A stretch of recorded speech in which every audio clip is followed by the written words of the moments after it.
Olá, tudo bem com você? Está começando o programa MPTV, o seu novo canal de comunicação com o Ministério Público da Paraíba. No programa de hoje você vai ver o que a Promotoria de Justiça de Catolé do Rocha fez em relação às más condições da rodovia estadual que liga o município a Pombal. Também vai ver uma matéria sobre a falta de água em Brejo do Cruz e as medidas que vêm sendo adotadas pela Promotoria de Justiça para cobrar do poder público uma solução definitiva para o problema.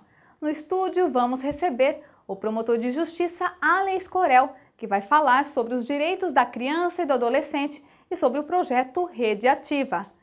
Fique com a gente, o MPTV está no ar.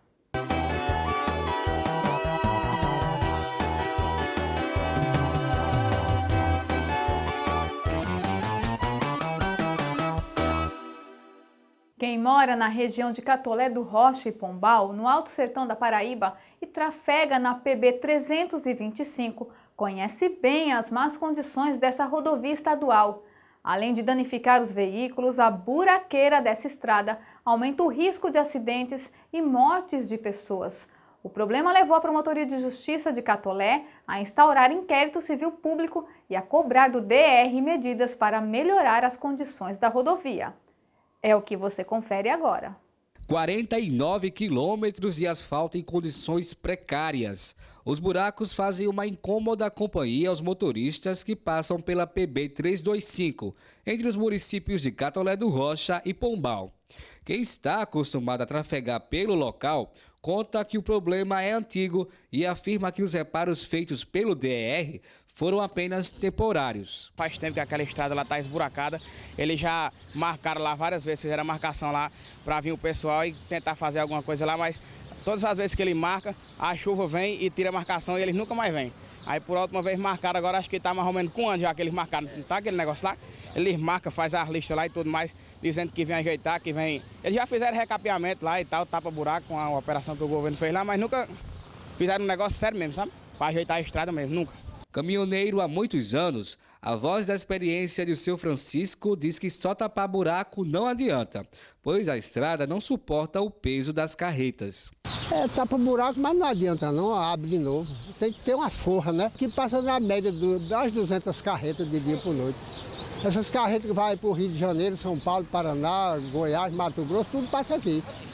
Aí a estrada não aguenta, né? Estamos na PB 325, que liga os municípios de Catolé do Rocha a Pombal. Por conta dos vários buracos, os motoristas passam muitas vezes na contramão, o que aumenta o risco de acidentes. O Ministério Público, através da Promotoria de Justiça de Catolé do Rocha, instaurou inquérito civil público notificando o DR para que o órgão apresentasse medidas para a melhoria da estrada. Ao chegar aqui em Catolé do Rocha, a primeira coisa que eu notei é que a estrada que liga Catolé do Rocha a Pombal era de péssima qualidade. Na verdade, nenhuma operação de tapa-buraco eu acho que resolveria o problema. Seria um caso de recapeamento. Além disso, a estrada não tem sinalização nenhuma. Os caminhões, quando vão passar pelos buracos, eles se desviam e mudam de faixa de repente. Se você estiver tentando ultrapassar um caminhão numa hora dessa, ele joga o caminhão por cima de você. E se você vier no sentido contrário, você corre o risco de encontrar o caminhão na faixa que você já vinha, né? Então a situação é muito crítica. Além disso, a população local usa os buracos da estrada como meio de sobrevivência. Elas cobram para tentar tapar o buraco. Coloca terra no buraco, quando chove a terra desaparece, ou então quando se passa por cima da terra, a terra vai desaparecendo naturalmente pelo próprio tráfego. Segundo o diretor de manutenção do DR, foram feitos reparos temporários porque não havia recurso para uma solução mais efetiva. Foram feitas várias intervenções naqueles 49 quilômetros que liga a BR-230 até Catolé do Rocha. Então, nesse período desses 2 anos, não existia recursos disponíveis para uma intervenção maior e foram feitos vários tapa-buraco, inclusive serviço de roço, limpeza de algumas sarjetas, de alguns bueiros. Então, com isso, foram feitas algumas intervenções dentro daquelas disponibilidades financeiras. Ainda de acordo com o representante do Departamento de Estradas e Rodagem da Paraíba, um projeto que vai restaurar por completo a rodovia já está em fase de licitação. O governador incluiu no programa Caminho da Paraíba a restauração. O que é que vai ser isso? Vai ser a completa melhoria da estrada nesses 49 quilômetros e desde a BR-230 até Catolé do Rocha. Com isso, nós vamos ter uma rodovia que vai ser restaurada, completamente recuperado seu pavimento, e ali a grande movimentação de carretas que existem hoje vai poder fluir com mais facilidade. Caso a promessa do órgão responsável pela manutenção da via não seja cumprida, a promotoria pode ajuizar uma ação. Nós podemos ajuizar a ação civil pública para tentar resolver a situação judicialmente. Mas não é esse o caminho que a gente quer inicialmente. Na verdade, a gente quer que o DR tome as providências necessárias sem a necessidade de entrar com ação judicial. Até porque é de interesse da população. Não é possível que uma estrada da importância dessa, da PB 325, fique no abandono que está. O representante do DR e do próprio Estado tem responsabilidade muito grande sobre isso, e eu acho que as medidas vão ser tomadas antes que se chegue aos meios judiciais para tentar conseguir isso. Nós vamos para um rápido intervalo e voltamos já já.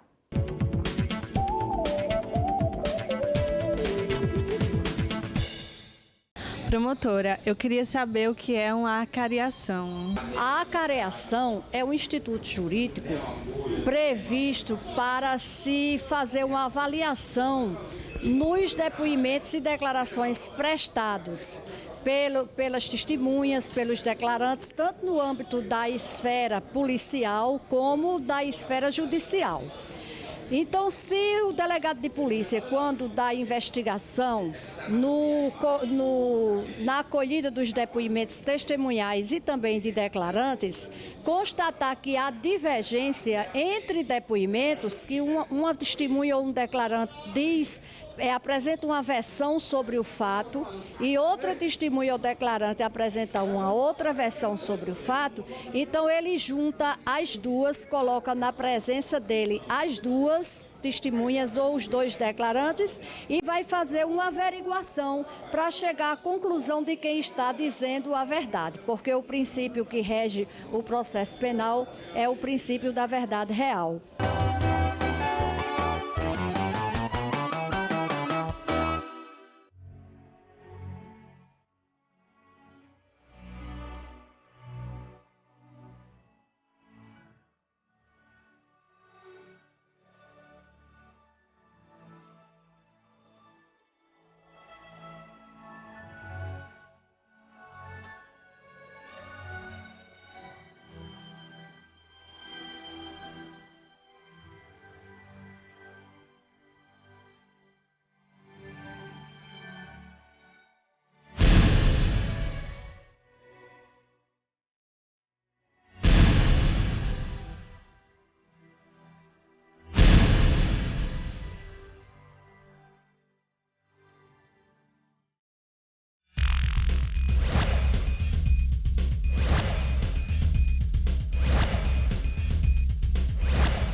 Em muitos municípios da Paraíba e do Nordeste, de maneira geral, o acesso à água vem se tornando um privilégio de poucos.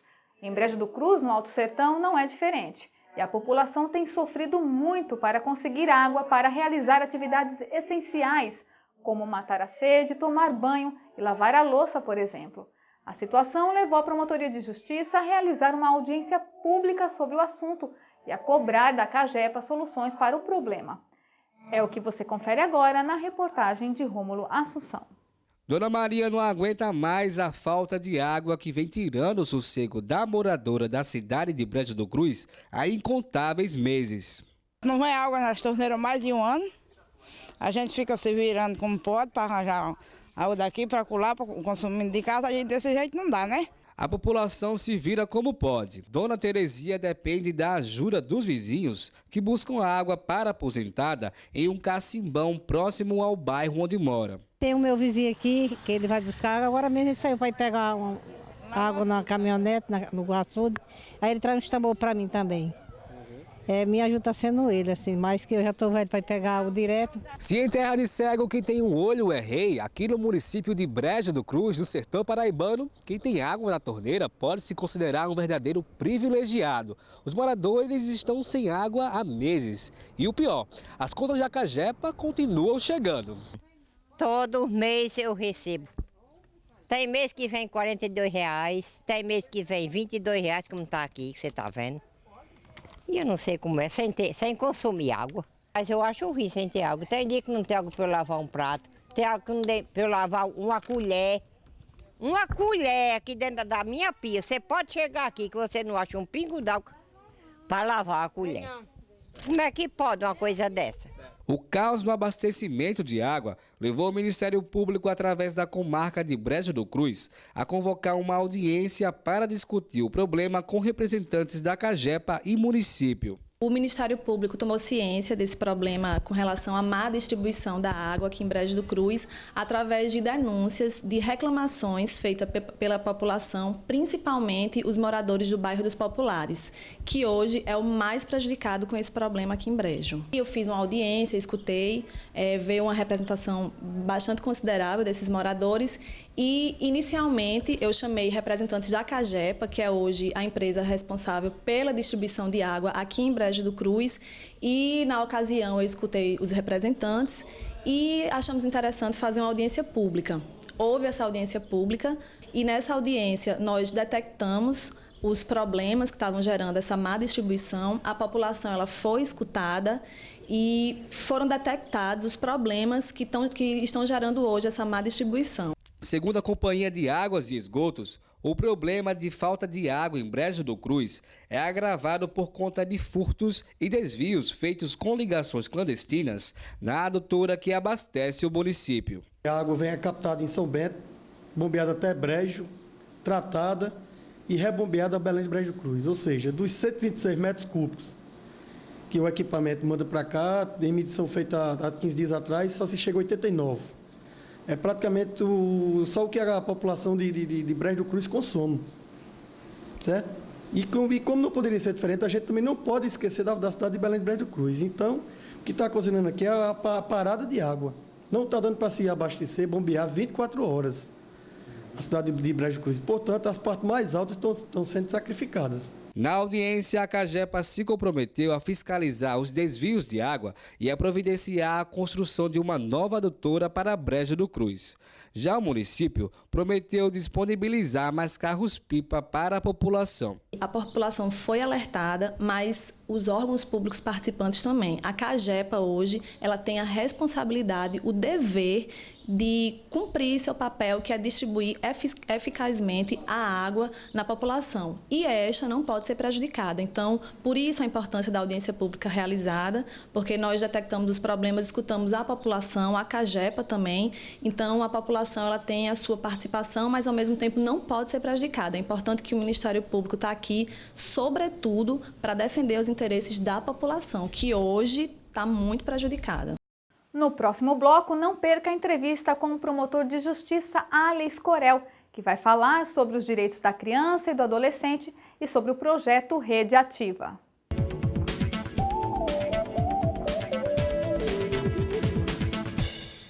Para muitos especialistas em direitos humanos, o acesso à água potável tem se consagrado como um direito fundamental, já que, dentre os principais problemas ambientais existentes no mundo, o mais preocupante é a escassez de água para o consumo humano, o que requer tratamento prioritário das instituições sociais, do Estado e de cada um de nós.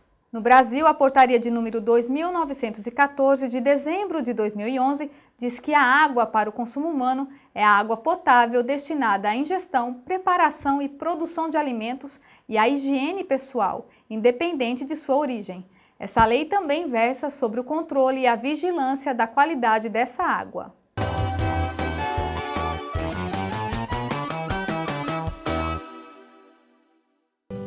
Com quantas ideias se faz uma cidade melhor? Quando suas ideias passam pela Câmara Municipal, o benefício é de toda a população. Conheça, sugira, discuta, Depois do voto, sua participação é sua força para melhorar a vida da nossa cidade. Câmara Municipal.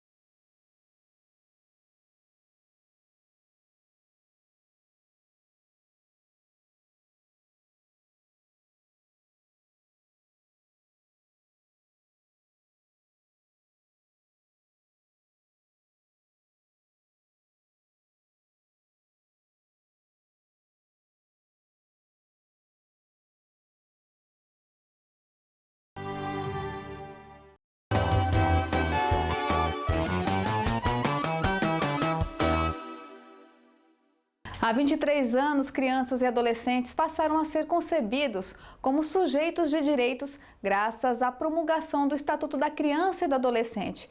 Passadas mais de 2 décadas, os avanços existentes no plano da lei ainda estão muito distantes da realidade de muitos meninos e meninas. E é por isso que é tão importante a existência de uma rede de proteção atuante. Para falar sobre esse assunto, recebemos em nosso estúdio o promotor de Justiça da Criança e do Adolescente, Ale Escorel. Seja bem-vindo ao nosso estúdio. Promotor, eu gostaria que o senhor nos explicasse o que consiste o Sistema de Garantia de Direitos da Criança e do Adolescente e qual que é a importância desse órgão. Bom, é muito boa oportunidade para a gente explicar para todos o que é esse sistema de garantia. As crianças e adolescentes têm direitos contemplados inicialmente na Constituição Federal e depois pelo Estatuto da Criança e do Adolescente. E teríamos que ter um mecanismo para efetivar esses direitos, para além da proclamação que a lei já fez. Esse sistema de garantia da defesa, justamente todos os órgãos e instituições que estão trabalhando e devem trabalhar de forma articulada para aqueles direitos que foram garantidos na Constituição Federal, repetidos no Estatuto da Criança e do Adolescente, sejam efetivados de fato.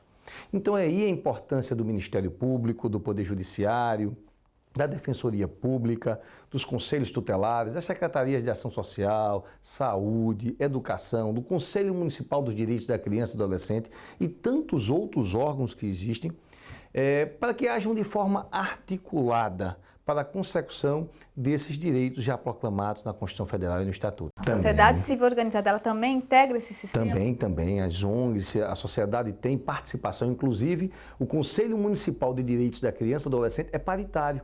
Metade composto por representação do poder público e metade pela sociedade civil organizada. Por que o Centro de Apoio às Promotorias da Infância e da Juventude, o CAOP da Criança, criou o projeto Rede Ativa? Quais os principais objetivos e metas a serem alcançadas?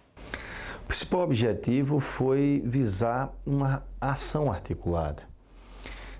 Constatamos, e digo até pessoalmente, quando comecei a trabalhar na área da criança e adolescente, que algo que me chocou e impactou profundamente foi verificar que nem todos os pais protegem e que nem todas as mães amam seus filhos e vice-versa. Nem todas as mães amam e nem todos os pais protegem. Então, essa desarticulação também na ação de proteção é algo que começou a nos preocupar. Porque grande parte da violação dos direitos à criança e aos adolescentes parte da própria relação familiar, a violência intrafamiliar. E se todas as instituições e entes que integram o sistema de defesa dos direitos não estiverem agindo de uma forma articulada, essa violência continuará. Em silêncio, às vezes eu costumo dizer que somos cúmplices silenciosos dessa violência que acontece dentro dos lares, são gritos dentro dos lares que não são escutados pela população e por todos. Então, resolvemos apresentar um projeto, que é o Rede Ativa, que tem um grande objetivo de articular essa rede. Em todos os municípios a rede existe, os órgãos estão lá, mas eles não se veem como parceiros, como integrantes dessa rede. E como não se veem, não agem como de forma articulada, melhor dizendo. para a defesa e proteção da criança e adolescente. Não raramente a Secretaria de Ação Social não sabe o que a educação está fazendo, o MP não sabe o que o Conselho Tutelar está fazendo e há ações isoladas. E a gente verificou e constatou que essas ações só faz com que aumente o índice aí de violência, no sentido de que, quando se há impunidade, é o maior estímulo para o aumento da criminalidade. Então, agir de forma articulada, coesa, é o grande objetivo do Rede Ativa. Quantas promotorias de justiça já aderiram a esse projeto e quantos municípios paraibanos devem ser beneficiados com essa ação? 23 promotorias aderiram e eu acredito que 25 municípios serão contemplados, porque há um caso específico de um município que um promotor também, um outro promotor do mesmo município aderiu e vai implementar isso nos termos, isto é, naquele município que integra a comarca, mas não é a sede de comarca. Por isso vamos alcançar 23 municípios e, melhor dizendo, 23 comarcas, mais 25 municípios é o objetivo do Rede Ativa. Ok. Quando o senhor fala em violação dos direitos da criança e do adolescente, quais são os direitos mais violados que vocês têm percebido aí na atuação nas promotorias de justiça? A violência ela é generalizada, mas impressionante, e eu acredito que isso é muito impactante para nós. O abuso sexual continua sendo uma das violências que lidera ali o ranking, né, de agressão contra crianças e adolescentes, e principalmente a violência ocorrida no ambiente intrafamiliar. 50% das vítimas de abuso sexual têm no seu agressor uma relação de parentesco ou de afetividade. Então isso é algo extremamente preocupante para todos nós. Além, é claro, das outras violências, a física, a psicológica, toda situação de violência é muito preocupante para a gente, porque nós constatamos que há um círculo desse processo. Aquele que hoje é vítima de violência, futuramente ele poderá, não estou dizendo que necessariamente, mas poderá ser alguém que venha praticar violência. Há dados que comprovam que 80% hoje dos adolescentes infratores que praticam ato infracional mediante violência sofreram violência na infância. Então há uma negação muito grande desses direitos e principalmente aí, como digo, a educação. A educação infantil hoje é uma das grandes negações assim, de crescimento, porque a negação costuma-se dizer que é um dos principais direitos, porque ele é emancipatório, ele proporciona com que o ser humano ali, que tem essa educação, ele possa lutar pelos seus direitos, ele não possa se acomodar diante das negações que vai ter durante a vida. Então é um direito emancipatório o direito à educação, que vai possibilitar que ele melhore suas condições. E os dados são estarrecedores. Nós temos aí um déficit de 84% da educação infantil no Brasil, na faixa de 0 a 4 anos de idade. De 4 a 5 cai para 50%, mas olha bem, 50% das crianças estão fora da escola, não são contempladas pelo direito à educação. E isso é algo estarrecedor e é, como digo, nós temos uma dívida social enorme com crianças e adolescentes. Enorme, diria até impagável. Cresci ouvindo as pessoas dizerem que aqui das crianças é o futuro do país. E que país é esse que não preserva os direitos dessa criança? Que futuro terão as crianças se não tem presente?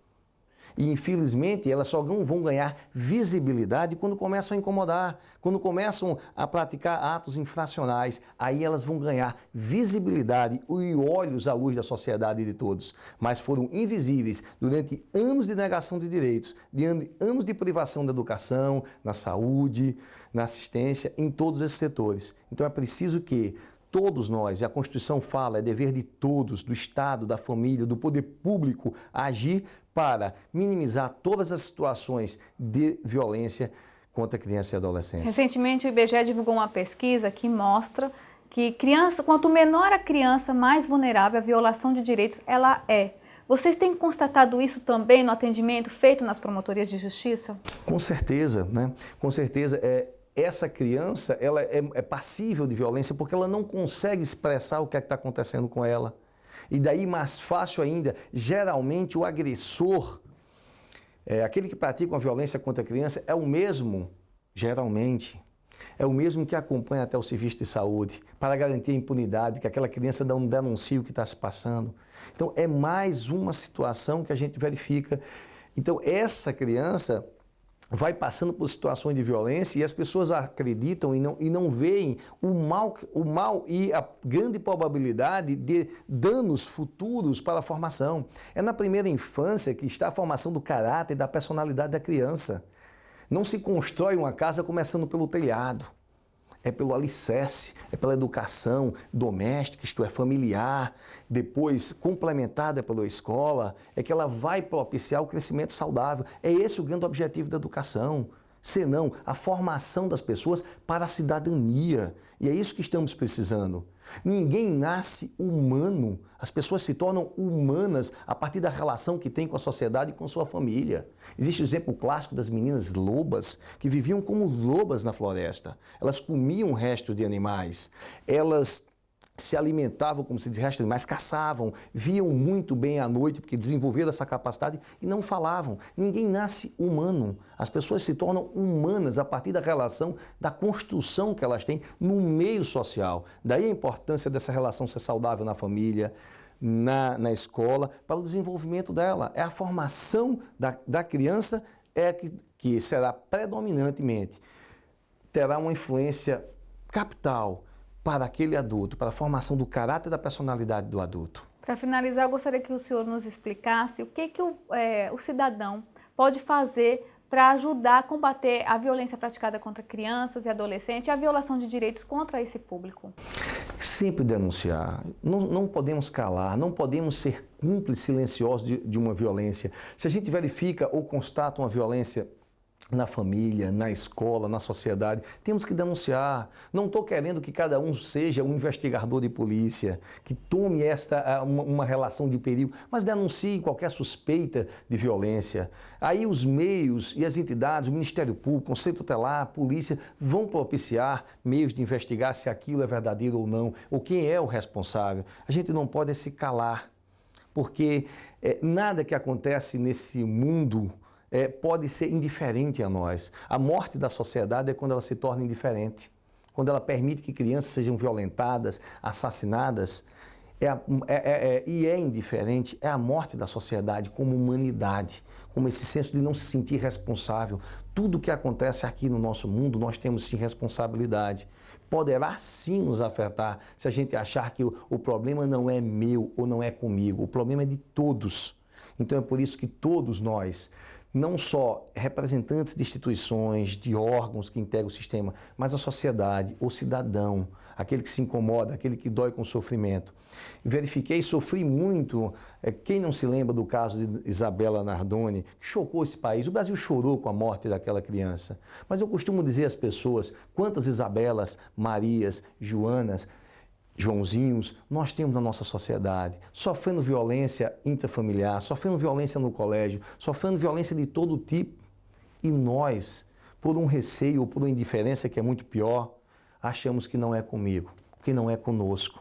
E não tomamos uma atitude proativa de denunciar para que os meios, para que os órgãos competentes intervenham diante daquela situação. Nós somos, sim, responsáveis por tudo que acontece na sociedade. Temos a nossa parcela de contribuição ou de omissão para a situação que hoje temos. Aí um dos canais que pode ser utilizado é o Disque 100, né? Com certeza, o Disque 100 é um dos canais, como também o contato. Tem gente que gosta de ter o contato, pode ir diretamente ao Conselho Tutelar, pode ir ao Ministério Público. Vamos verificar uma forma de preservar a sua identidade, não colocar em risco a integridade também de quem está querendo colaborar.